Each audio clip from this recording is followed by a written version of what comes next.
In a previous video, I showed how you can use modifiers to do things such as increasing the weight and strength of a specific part of your model, but there's actually a simpler way to do this.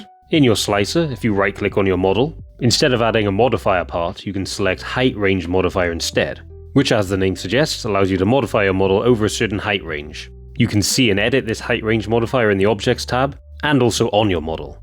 You can change the height range obviously. In my case, I want to increase the height so it includes all of the base of my model. 20mm should do, which I can check I'm happy with on the model itself. Now I can make changes to the settings which only apply to this height range. In this case, I'm going to increase the infill density to add some weight and stability to my model.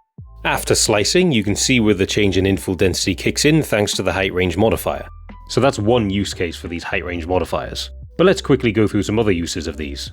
If you're printing a really tall and thin part, then you might want to slow the printing down for the top part of the model. This can help stop wobbling or the print falling over completely, especially for bed slinger printers.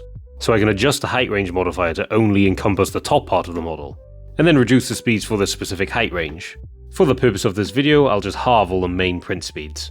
There's actually a separate setting called slow down by height, which will basically achieve the same thing I'm doing here.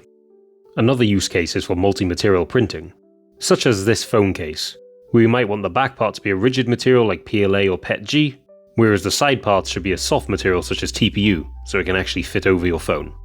Make sure you choose the right material for the height range modifier. The last example I want to talk about is for painting specific parts of your model, which might seem obvious and simple, but it can be pretty handy for straight edge painting. Just make sure to set the color of the height range to the color you want to use. Also, the colored part won't show up until after slicing. This is actually how software such as HueForge colors their models, which is why these types of models will appear black until after slicing. I hope you learned something about height range modifiers. Let me know in the comments below if you use them for anything I didn't mention today. And thank you so much for watching. Don't forget to like and follow for more 3D printing tips and tutorials.